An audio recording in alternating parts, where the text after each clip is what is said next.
morning mga brothers and sisters. Ay ko iyong alam. Ang nais iparating ng Diyos Ama at ng Diyos Anak sa inyo'y maligtas kayo.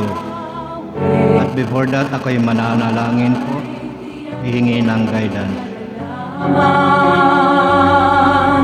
Lord, maraming salamat po at muli ako pinahintulutan ninyong magpahayag ng mabuting balita ng Panginoon. Kamot dalangin ko, Ama, sa umagang ito sa aking pagpapahayag. Gabayan nawa ko ng iyong banal na Espiritu Santo sa aking pagpapahayag ng mabuting balita ng Panginoon. Nang sa ganon ay may bahagi ko sa aking mga kapatid ng maayos at tama at naayon sa kalooban mo. Hinihiling ko po ito sa pangalan ng aming Panginoong Jesucristo na iyong buktong anak ko, Lord God. At hinihingi ko rin po ang patnubay ng banal na Espiritu Santo na siyang gagabay sa akin. Hinihingi ko po ito sa pangalan ng aming Panginoong Jesucristo na iyong buktong anak. Thank you, Lord. Thank you, Jesus. Ikaw lang ang may alam ng aking patutunguhan. Salamat sa iyo, Panginoon. Ang nais iparating ng Diyos Ama at ng Diyos Anak sa inyo'y maligtas kayo at huwag mapunta sa Hades, bagkus ay mapunta kayo sa langit upang kamtan ninyo ang buhay na walang hanggan sa paghahayag ng Ama ng kadakilaan sa ating Panginoong Hesus sa huling araw, sapagkat ang nais ng Ama ay maligtas ang lahat ng makasalanan sa pamagitan ng pagsisisi at pagbalik loob sa Diyos, sapagkat ayaw niyang mamatay ang tao sa kanyang kasamaan. Ang nais ng Diyos ay magsisi kayo at magbalik loob sa Kanya. Salamat, Panginoon, tinutuwid mo ako. Ikaw lang ang may alam ng aking. Kaya brothers and sisters, sikapin ninyong mamuhay ng kalugod-lugod sa Diyos. At pag sumakitan ninyong hanapin ang katotohanan sa pamagitan ng palagiang pagsasaliksik ng mabuting balita ng Panginoon na nakapaloob sa Biblia, sapagkat dito ninyo masusumpungan ang kapayapaan at ang buhay na walang hanggan, sapagkat ang banal na kasulatan ay walang halaga sa mga tao ng sanlibutan. Ngunit sa mga nananalig at nagtitiwala sa Diyos, ito'y higit pa sa ginto, sapagkat nasusulat, ang itinuturing na mahalaga ng mga tao ay kasuklam-suklam sa paningin ng Diyos. Kaya dapat tayong maglingkod ng tapat sa Diyos at huwag ang kayamanan ng sanlibutan.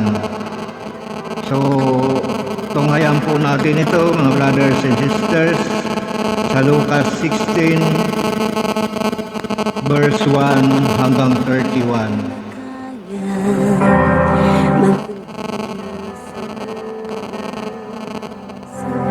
Hindi ko na kaya itago ang aking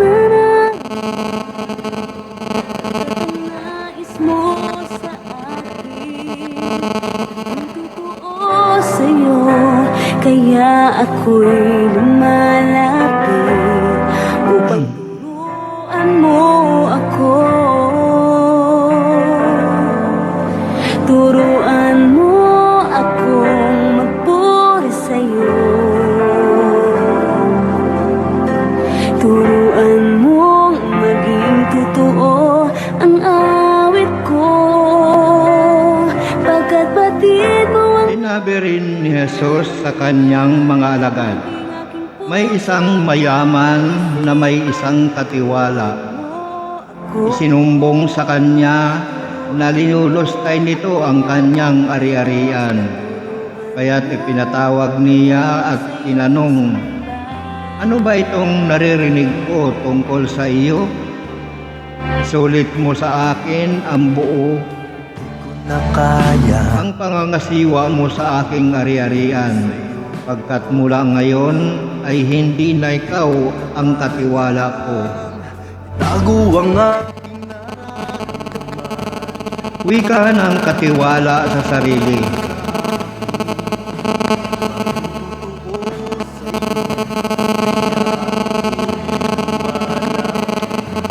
Aalisin na ako ng aking Panginoon. turuan mo ako magpuri sa'yo. Turuan mo maging totoo ang awit ko. Pagkat batid mo ang aking nararamdaman, maging aking puso at aking isipan. Turuan mo ako, turuan mo ako, Diyos. Turuan mo akong sa'yo'y sumamba. Turuan mo akong magpuri sa'yo. Aalisin na ako ng aking Panginoon sa pangangasiwa. Tuon Ano ang gagawin ko sa hindi ko kayang magbungkal ng lupa? Mahiya naman akong magpalimos. turuan mo Nahihiya naman akong magpalimos. Alam ko na ang aking gagawin. Maalis man ako sa pangangasiwa, may tatanggap din sa akin sa kanilang tahanan. Sa isa niya ngayong tinawag ang mga may utang sa kanyang Panginoon. Tinanong niya ang una, "Gaano ang utang mo sa aking Panginoon?" aking isipan. Sumagot ito, "100 tapayang langis po. Ito ang kasulatan ng iyong pagkakautang. Dali maupo ka't gawin mong 50, sabi ng katiwala. At tinanong naman niya ang isa, "Ikaw, gaano ang utang mo?" Sumagot ito, 100 kabang trigo po. Ito ang kasulatan ng iyong pagkakautang, wika niya. Isulat mo 80. Wala akong Pinuri ng Panginoon ang mangdarayang katiwala dahil sa katalinuhan. Ipinamalas nito sapagkat ang mga makasanlibutan ay mas mahusay gumawa ng paraan kaysa mga makadiyos. oras ko at panahon. At nagpatuloy si Jesus nagpagsasalita. Kaya't sinabi ko sa inyo, gamitin ninyo sa pakikipagkaibigan ang kayamanan ng sanlibutan ito. Maubos man ito'y may tatanggap naman sa inyo sa tahanang walang hanggan. Ang mapagkakatiwalaan sa maliit na bagay ay mapagkakatiwalaan din sa malaking bagay. Ang magdaraya sa maliit na bagay ay magdaraya rin sa malaking bagay. Kung hindi kayo mapagkakatiwalaan sa mga kayamanan ng sanlibutan ito, sino ang magtitiwala sa inyo ng tunay na kayamanan? At kung hindi kayo mapagkakatiwalaan sa kayamanan ng iba, sino ang magbibigay sa inyo ng talagang para sa inyo?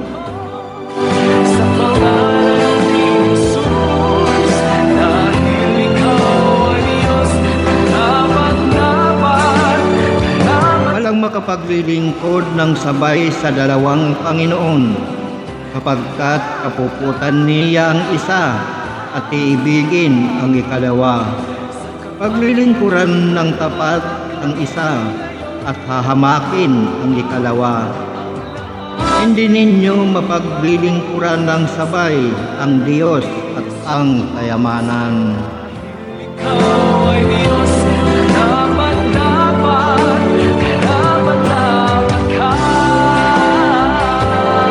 Narinig ito ng mga Pariseo at nilibak nila si Jesus kapagkat sakim sila sa salapi.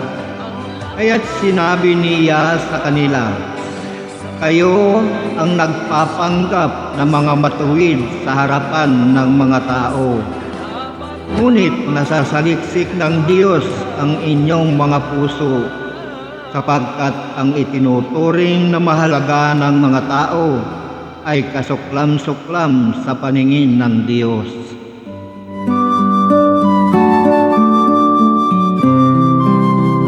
Ang kautusan ni Moises at ang sinulat ng mga propeta ay hanggang kay Juan Bautista.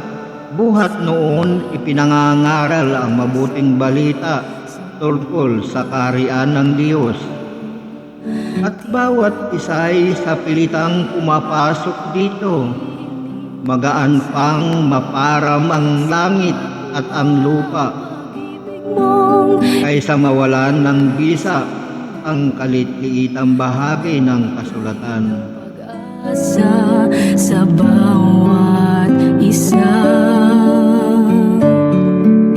binigyan mo ng kulay ang buhay kong Ang lalaking humiwalay sa kanyang asawa at mag-asawa sa iba ay nangangalun niya, at ang nag-asawa sa babaeng hiniwalayan ay nangangalun niya rin.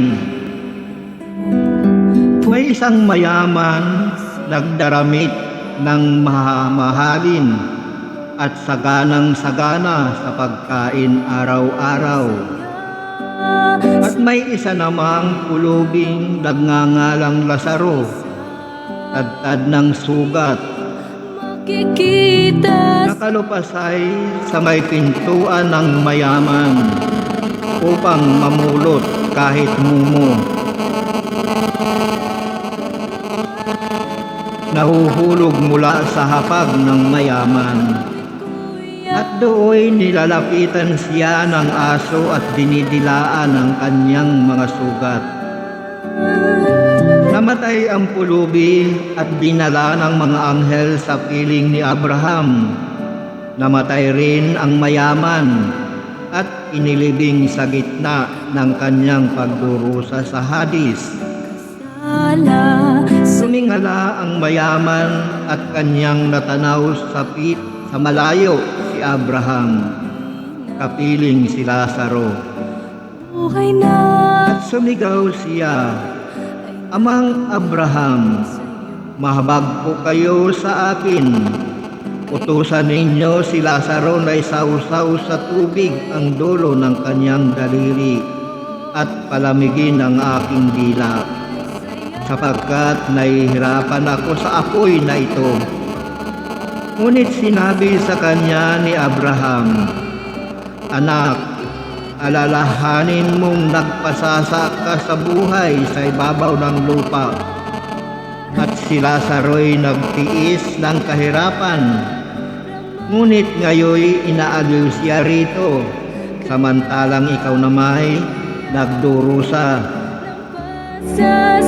Higit sa lahat, inilagay sa pagitan natin ang isang malaking bangin upang ang mga narinig ay hindi makapariyan at ang mga nariyan ay hindi makaparinig.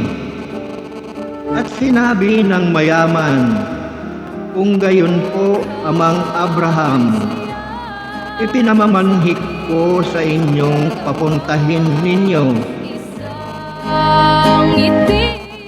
Papuntahin si Lazaro sa bahay ng aking ama, sapagkat ako'y may 5 kapatid na lalaki, Paparoonin nga ninyo siya upang babalahan sila at nang hindi sila mahantong sa dakong ito ng pagdurusa.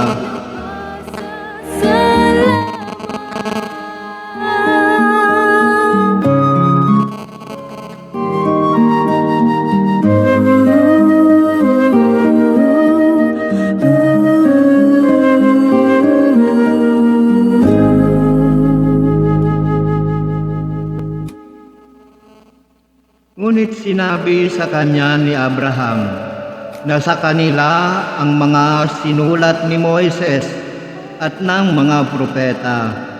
Pakinggan nila ang mga iyon. Hindi po sapat ang mga iyon, tugon niya. Ngunit kung pumunta sa kanila ang isang patay na muling nabuhay, tatalikdan nila ang kanilang mga kasalanan. Sinabi sa kanya ni Abraham, kung ayaw nilang pakinggan ang mga sinulat ni Moises at ng mga propeta, hindi rin nila paniniwalaan kahit ang isang patay na muling nabuhay. Ito po, mga brothers and sisters, ang mabuting balita ng Panginoon.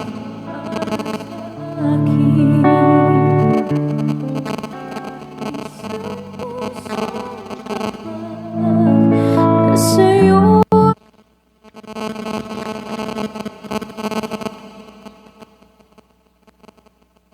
ay nagmamahal, isang pusong sa'yo'y walang alinlangan, isang pusong tinitibok na ika'y parang alam. Handog ko'y pagpupuri sa'yo lamang, Jesus. So yun po mga brothers and sisters, bigyan po natin ng paliwanag ng kaunti ang sinasabi po ni Tito.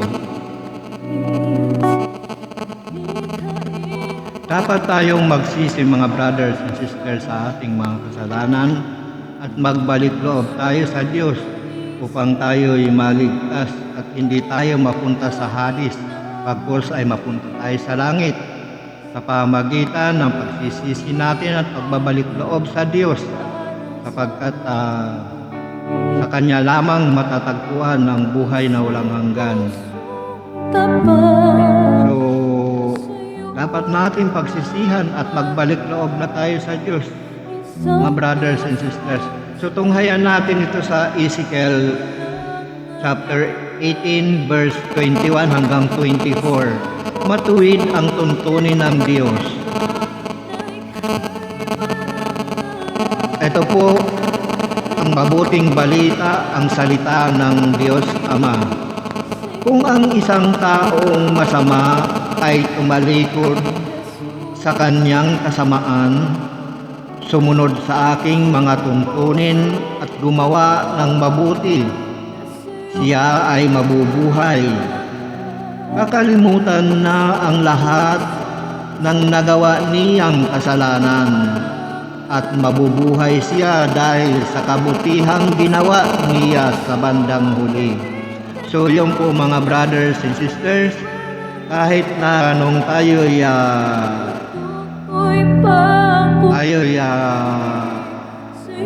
lumalakad pa sa kasamaan, sa udyok ng laman ng sanlibutan ito, ang hilig ng laman ng ating sinusunod, ay kung tayo'y magsisisi at magbabalik loob sa Diyos, ay mawawala lahat ang ating mga kasalanan, sapagkat ito po ay nasusulat. Kakalimutan na ang lahat ng nagawa niyang kasalanan at mabubuhay siya dahil sa kabutihang ginawa niya sa bandang huli. So yun po mga brothers and sisters. So dapat magbagong buhay na tayo at magbalik loob sa Diyos at pagsisihan natin ang ating mga kasalanan.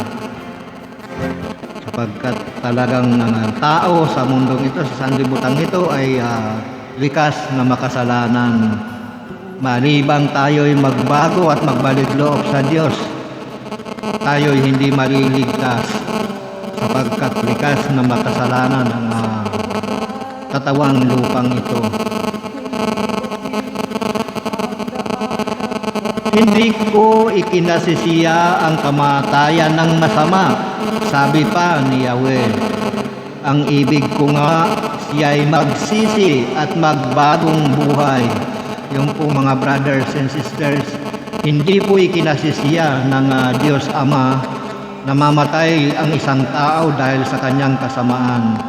Ang gusto niya ay magbago at magsisi at magbagong buhay, magbalik loob sa Diyos, sumunod sa kanyang mga tuntunin. Yun po ang nais ng Diyos Ama. Ngunit kung ang isang taong matuwid ay nagpakasama at gumawa ng mga kasuklam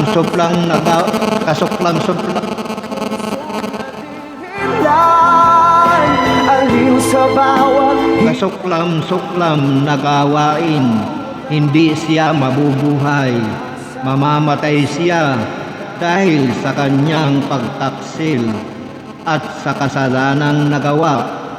Mawawalan ng kabuluhan ang lahat ng kabutihang ginawa niya noong una. So yung po mga brothers and sisters, ito po ay para doon sa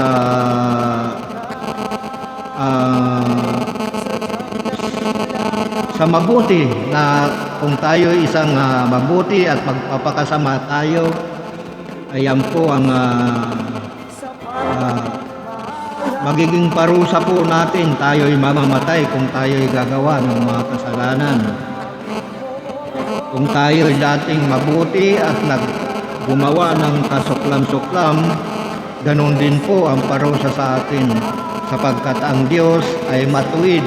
Ayaw niya ng mga taong makasalanan. Ngunit ayon nga ang sinasabi niya, magbalik loob, talikdan ang kasamaan. Sabi nga po dun sa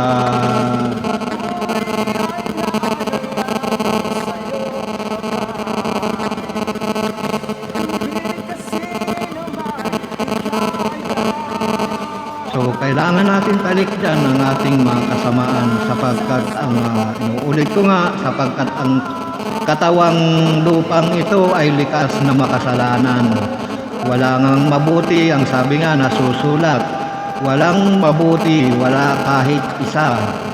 Ang lahat ay nagpakasama, sapagkat masama ang hilig ng ang katawang lupang ito. Yun nga ang sinusunod natin. Kung ano ang hilig natin, yun ang sinusunod natin sa mundong ito. Ngunit ang kaparusahan niyan ay kamatayan. Pagka hindi tayo nagbalik loob sa Diyos at nagsisi, talikdan ng ating mga kasalanan, kasamaan, ay hindi tayo makakapasok sa kaharian ng langit.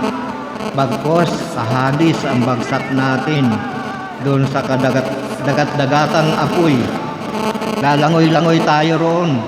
Kung hindi, doon lalangoy-langoy tayo doon sa dagat-dagatang apoy.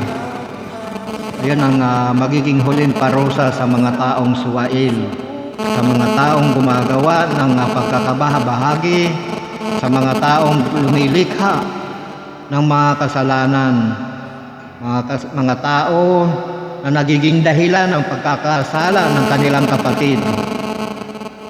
Ayun po, ang kahihinantungan po niyan ay sa Hadis, doon sa kumukulong apoy. Kaya dapat mga brothers and sisters, mamili tayo, magbagong buhay o magpatuloy sa buhay ng sanlibutan. Yan lamang po yan mga brothers and sisters. Sapagkat ang nais ng Diyos, tayo ay magbago at maligtas. Kung ang nais niya, makasama tayo sa buhay na walang hanggan, sa paghahayag ng kadakilaan ng Diyos, ng Panginoong Hesus sa huling araw. Kaya pagsikapan natin na tayo'y mamuhay ng kalugod-lugod sa Diyos habang tayo'y nandito sa sanlibutan ito na puno ng kasalanan. sapagkat yun po ang likas ng katawan, makasalanan.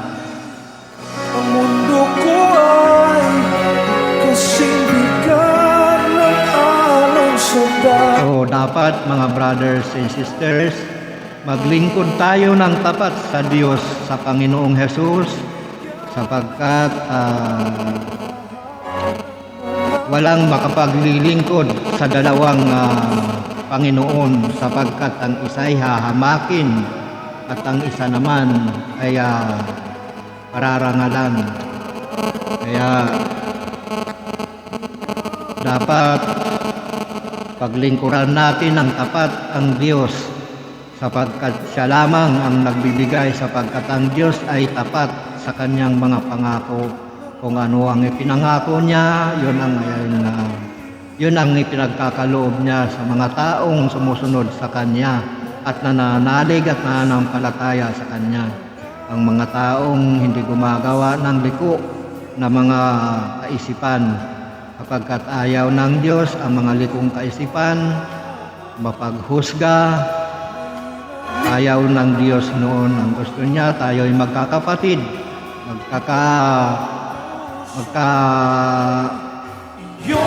dapat tayo ay magkakaisa sa isip, sa salita at sa gawa. Iwasan na natin yung pagkakampi-kampi. Meron dyan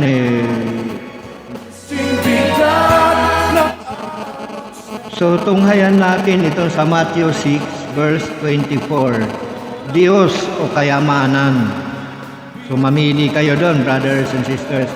Walang makapaglilingkod ng sabay sa dalawang Panginoon, sapagkat kapuputan niya ang isa at iibigin ang ikalawa. Paglilingkuran ng tapat ang isa at hahamakin ang ikalawa. Hindi kayo makapaglilingkod ng sabay sa Diyos at sa kayamanan. So yun po mga brothers and sisters, ang nais ng Panginoong Hesus ay maglingkod tayo sa Kanya. Ang Diyos lamang ang papurihan natin at sambahin, hindi po yung ating kapwa ang ating pinapupurihan. Walang masama po yun, pagpos unahin natin ang Diyos. Siya lamang ang una nating laging papupurihan, sapagkat siya ang lumikha ng lahat, siya ang nagkakaloob ng ating mga biyayan na tatamasa sa mundong ito. Sapagkat kung ang tao ang papapurihan natin, ito'y walang magagawang tama sa sanlibutan ito, maliban siya gamitin ng Diyos upang gumawa ng tama sa kanyang kapwa, sapagkat ang buhay nga ng sanlibutan ito ay puno ng kasalanan. Hindi na nakakapag-isip ng tama, makagawa lamang ng kabulastugan. Kaya dapat ang Diyos muna ang papurihan natin, kapagkat yun ang nais ng Diyos. Siya ang papurihan, sambahin. Panginoon, Yung po mga brothers and sisters. So, ayun mga brothers and sisters, sana mapanood ninyo ang video ito at sana'y matutunan ninyo ang mabuting balitang ito, sapagkat ang lahat ng mabuting balitang ipinapahayag ng mga nagpapahayag, yan ay nanggaling sa Diyos at nanggaling sa banal na kasulatan. Saliksikin natin ang Biblia, sapagkat dyan natin masusumpungan. Ituturo lahat ng Biblia kung ano yung mga dapat nating gawin, at sasamahan ka ng banal na Espiritu Santo na ipinagkaloob sa atin ng Panginoong Hesus. Sapagkat ang sabi nga niya, ang Espiritong Banal ang siyang magtuturo at gagabay sa atin. Kaya yun ang ipinagkaloob sa atin. So kung nasa atin na ang banal na Espiritu, ay gumawa na tayo ng tama, sapagkat gumawa tayo ng kalugod-lugod sa Diyos, upang tayo ay kalugdan din ng Panginoong Hesus pagdating ng huling araw ng kanyang paghahayag ng karangalan niya ng Ama. Paghahayag ng Ama ng karangalan niya. So yun po mga brothers and sisters, hiling kong lagi sa inyo ang kapayapaan at buhay na walang hanggan. At sana mapanood ninyo ang bidyong ito nang ligtas kayo at malakas, malusog at walang karamdaman. Salamat, buhay ko'y binago mo. So hanggang sa muli mga brothers and sisters, kung loloobin ng Diyos na ako'y muli makapagpahayag ng mabuting balita. Lord, salamat po sa banal na Espiritu Santo na siyang gumabay sa akin sa pagpapahayag ng mabuting balita ng Panginoon para sa aking mga kapatid. Sana po ang bawat makapanood ng bidyong ito ay bigyan mo po sila ng katalinuhan, kalakasan, kalusugan at mga pagpapala sa buhay nila. Inihiling ko po ito sa pangalan ng aming Panginoong Hesukristo na iyong bugtong nanak. Maraming salamat po, Lord God, sapagkat ako'y pinahintulutan niyong muli na magpahayag ng mabuting balita. Maraming salamat. Sumainyo ang kapurihan at kaluwalhatian. Pagpupuri Thank you, Lord. Thank you, Jesus. ang pagpupuri na walang hanggan.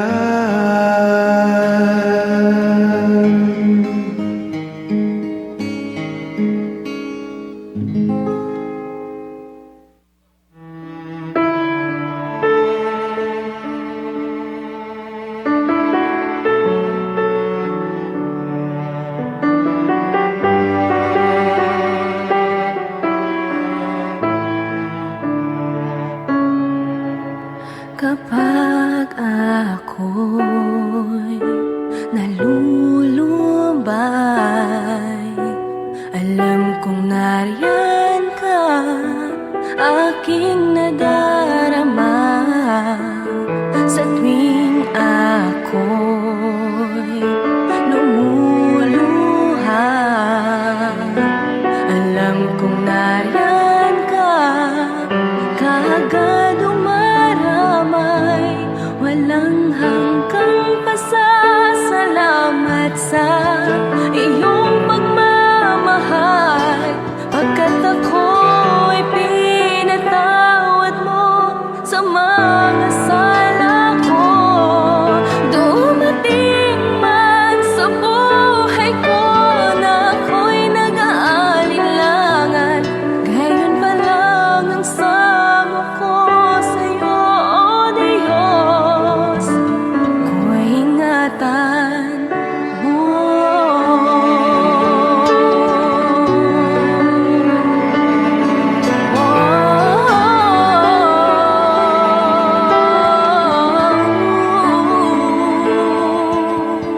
Inaabot mo aking mga kamay, sa ring ako'y nadarapa sa pagsunod